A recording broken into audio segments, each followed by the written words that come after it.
How's it going? I'm Hunter from over yonder, and today I'm in the dunes of Morocco.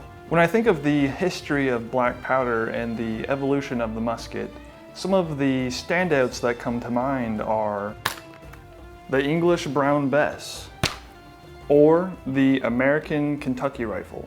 But here in the dunes of Morocco during the 17th century, blacksmiths and armorers developed a musket that was produced so much and performed so well for the time that its name in the surrounding region became synonymous with the word gun. And its name is the Moukhala. You might have not heard the name Moukhala, but you've probably seen one. They have a very striking and exotic look about them, and have made their way into a lot of pop culture like Star Wars. But this isn't a fantasy firearm. The Dutch, Portuguese, French, and Spanish empires had already began their trade and conquest in these regions. And by doing so, Moroccan militaries and blacksmiths were beginning to get their hands on the latest of their firearm technology, which were at the time arquebuses and matchlocks. And over time, these Moroccan blacksmiths began to locally produce their own versions of these firearms, learning from the mechanics of European designs and combining it with distinctive North African craftsmanship. They were often 4 to 6 feet long. This one is nearly 5 feet overall. And the extreme length of these barrels is what gave them their accuracy over long distances. It shoots anywhere from a 50 to a 70 caliber round ball, but the thing that makes this stand out the most are the embellishments and detail. They were often adorned with ornate carvings, silver, and Islamic geometric motifs. They did this because these muskets were not just weapons for hunting or war, but were status symbols. They signified wealth and prestige amongst the Berber and Arab tribes. And each tribe and region developed their own decorative styles. This is very similar to how there were different Kentucky rifle schools in colonial America.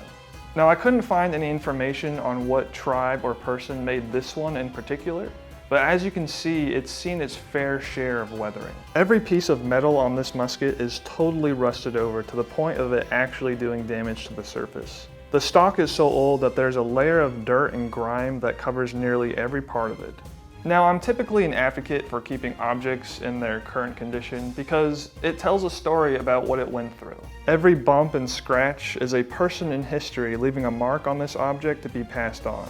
However, I believe that there's a fine line between letting something patina and letting something rust away. And in this case, judging from the amount of rust there is and the condition of the wood, this musket is in dire need of a cleanup. Now, I don't plan on doing an entire restoration. For example, there's some parts of the stock missing, the frizzen is missing, as well as some screws. Which those things can always be added later, but for now, my goal is to knock off about 100 years of rust and grime and bring back some semblance of the beauty this exotic Arab musket once had. And along the way, we'll discover and learn how this blacksmith put this thing together, because this is something I've never really quite seen before. As I begin this restoration project, I will admit that my time spent restoring old muskets is minimal, but I have restored wood and I have restored metal before, or at least taken the rust off. And before I get started on anything, I want to take off as much of the metal as I can to be cleaned separately. These screws, like most musket designs, are what holds the lock in place. And what's interesting, like nearly every part, these screws were forged by hand.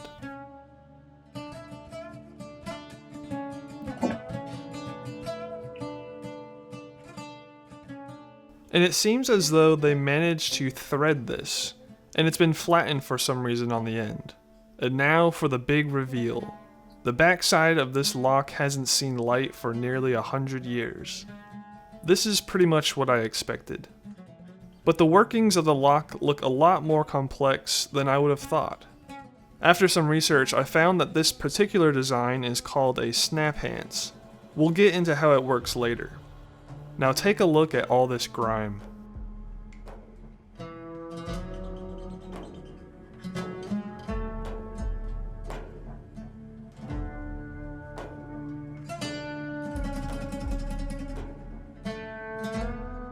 This is the trigger mechanism, simply held in place by another hand-forged nail. The rust near the touch hole is really doing some damage, I think. And just to point out some more of the makeshift design, it seems as though a carpenter's nail was driven through the trigger guard and bent around this wooden dowel to keep it secured. And these are the button pins going through the tang on top and the guard on the bottom. Here's a better look at how these two work together.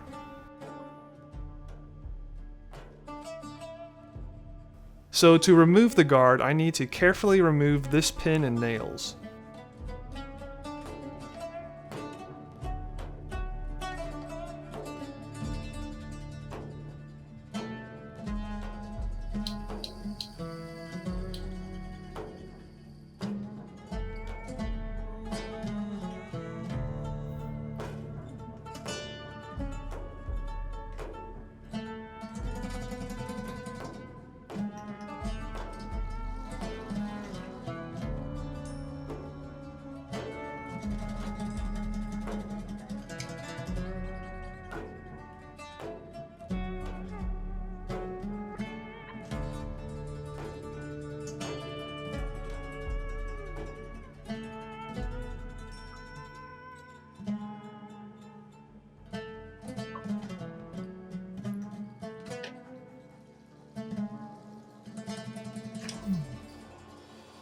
Now that all the metal I want to remove is off, let's take a closer look at that lock.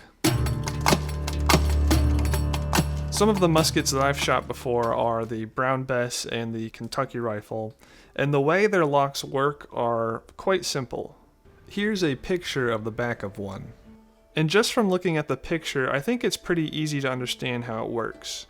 There are springs, and when the trigger is pulled, it raises this lever up, which clears this sear. And the spring drives this roller and hammer forwards, striking the primer. Now when looking at the Snaphance, immediately you can see that the frizzen is missing. I'm not sure if this was intentional or not. Perhaps in order for it to go through customs it needed to be removed or decommissioned. I'm just not exactly sure. But when I try to pull the hammer, it's super stiff. And I really am using a lot of force when doing this. You can see that there's a lot more going on here than the previous Kentucky rifle lock. The lever on this one seems to activate in the forwards-backwards direction rather than the up and down. And this looks like some kind of pan cover. But before I go into how these mechanisms work, I think it'd be best if this metal gets a vinegar bath. Now, there are a lot of different concoctions you can buy that will remove rust faster and more efficiently than vinegar, but they can get a little pricey, and there's usually some kind of risk of toxins. Vinegar to me is the easiest and cheapest way to do a rust bath. It may just take a little longer and will require a little bit more manual cleanup.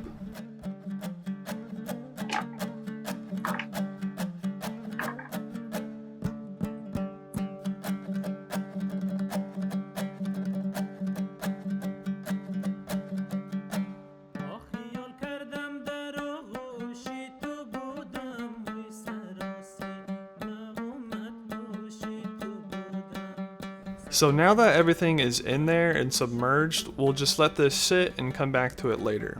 The rust that's still on the barrel and embellishments will have to be removed manually. So I happen to have a Dremel tool, and I know in gunsmithing the Dremel tool is the tool of the Bubba and is frowned upon, but I figured for the amount of work ahead, it's worth the risk. I also generally don't recommend using a Dremel tool on guns ever because it's just too destructive too quickly. One little slip can gouge or scratch beyond repair. But in this case, I'm just using a soft polishing wheel and the compound it came with. I figured it'd be able to take the surface level of rust off of these pins, but it wasn't doing a good enough job. And in fact, it was just eating away the wheel. So I decided to switch over to a wire wheel, which was working so much better.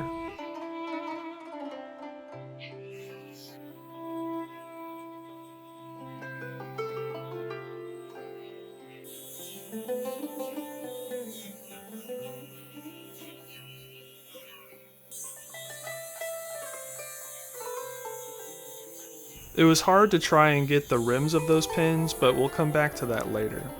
The next thing I wanted to focus on was cleaning up the stock. Wood is naturally absorbent. It has pores that will soak up moisture, grease, and oil, and over time will develop layers of it. Now on this stock, there are some areas where the actual wood shines through, but for the most part, the entire thing is covered in these layers of dirt. So the least destructive way I could think of to remove them was to take some 4/0 steel wool and some ballistol and just scrub until those layers go away. It's really important to use at least 4/0 steel wool because the metal fibers are fine enough to not scratch up the wood. I could have used sandpaper to take the top layer off, but I think that would have just been too much and too destructive. This was, without a doubt, the most tedious part of this whole cleaning process. But you can begin to see as the black surface is removed, there is actual wood grain under there, and the color really starts to shine through. And all the little indentations and scratches slowly start revealing themselves.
The next thing I tackle are the brass bands. There's a lot of little details that were put into some of these, and it didn't take much scrubbing at all to get them to start shining.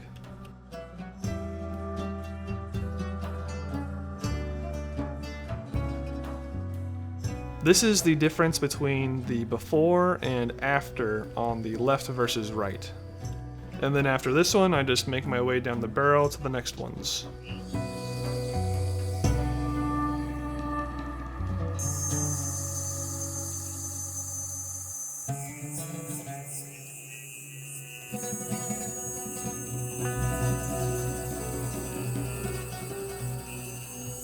Then I start working on the tang and the barrel.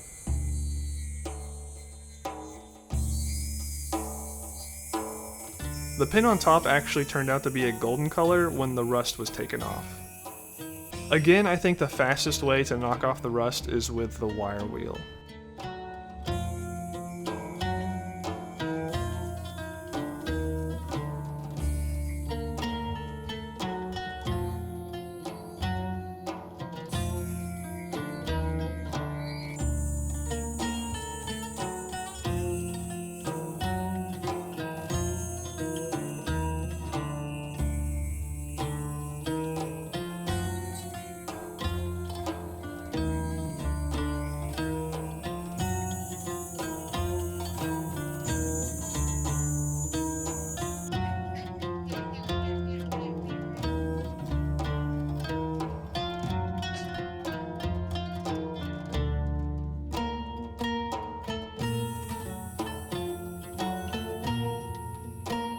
What's interesting is that this first band shifted down after the rust was taken off, and I think it's actually supposed to sit there, which makes sense to wrap around this final length of the stock.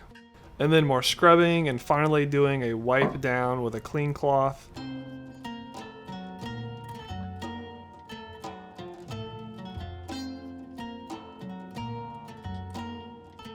This is what the musket looks like after about 4 to 5 hours of scrubbing with the steel wool and wire brush. There's already a night and day difference in the metal and wood. And I love how the metal star on the buttstock is really shining.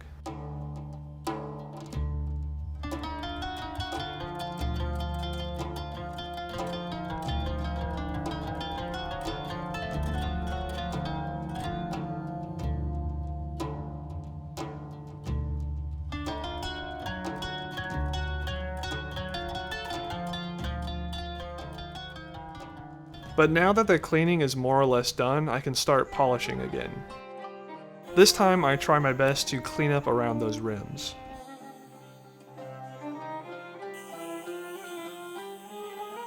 And I start touching up the barrel as well.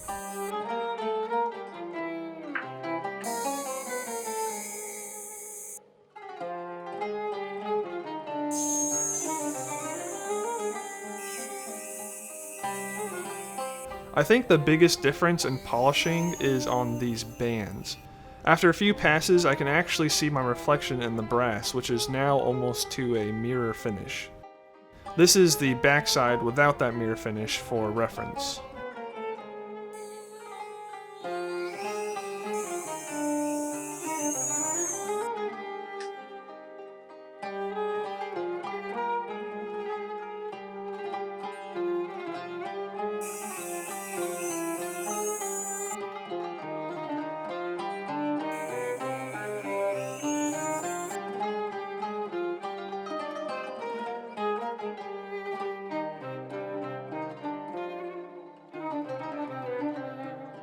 Now that this metal is polished up, it's time to take the removed metal out of the vinegar bath.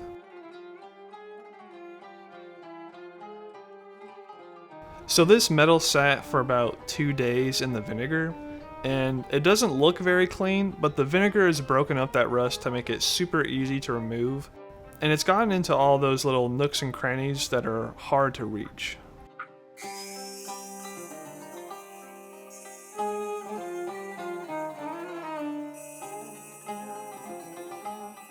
As I'm cleaning, I'm dunking it in some water to help just wash it off.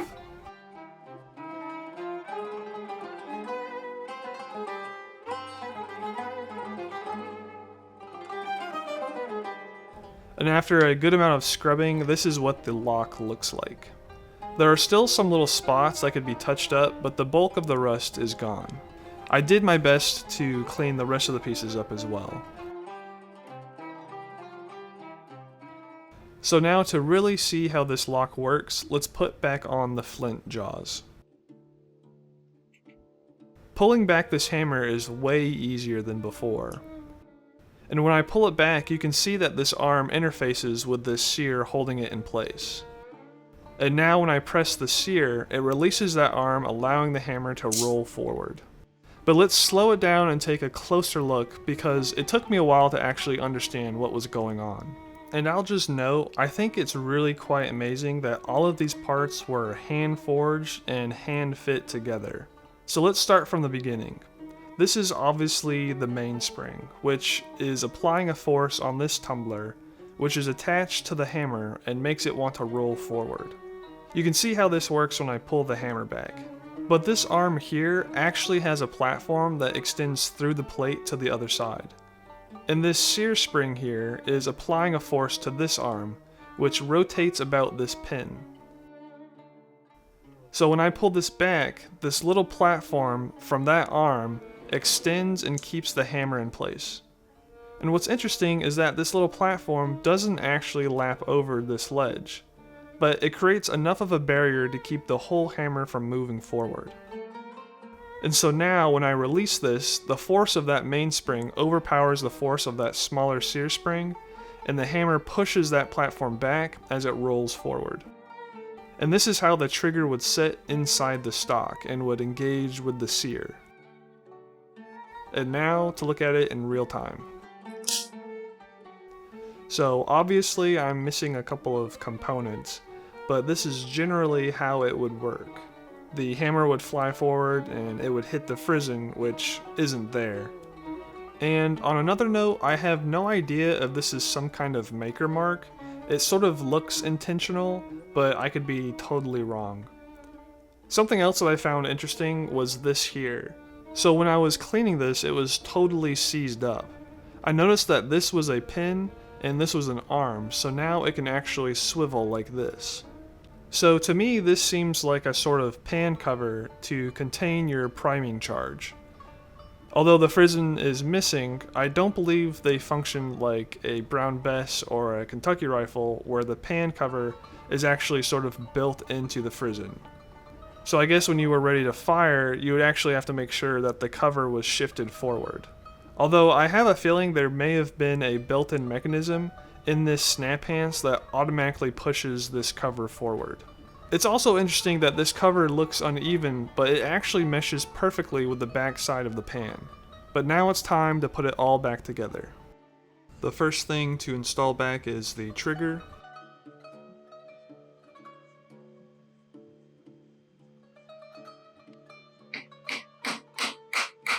And now the lock.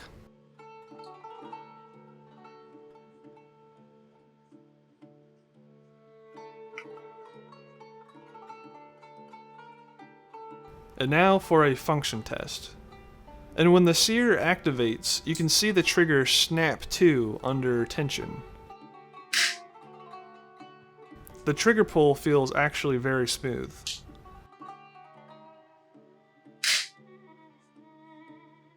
Now for the trigger guard.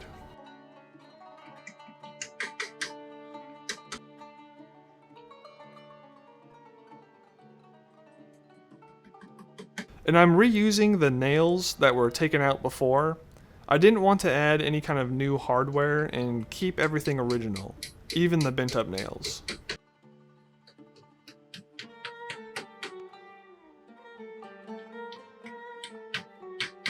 Another thing that I found that was interesting was the front sight. I feel like it must have been filed down at some point because it's hardly even noticeable, especially when you're looking through the rear sight. And when the trigger is pulled, you can see this little piece of metal move. I'm not really sure what the function of this would be. Perhaps an indicator if the sear is engaged, or maybe it functions as a sort of decocker if the trigger fails. I have no idea, I just didn't notice it before with all the rust. There's one last thing I want to do, and that's to take a look down the barrel. It didn't occur to me until the end of this whole process that there still very well could be a powder charge and a ball seated down the barrel. The only way to safely check is with an endoscope. It looks like there was a little bit of cobwebs at the beginning there, but for the most part, it doesn't look too rusty. And because the barrel is so long, it just seems endless. And here we're getting close to the end, and it's empty. Thank goodness. It would have been a huge pain having to dig out that ball and diffuse the powder.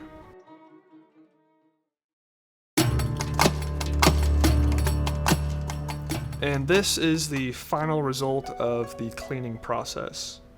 Well, I hope by the little amount of cleanup work I put into this Moukhala, it'll shine and last for another 100 years. And then who knows, maybe someone 100 years from now will pull it off of a wall and decide to clean it up again to keep it going.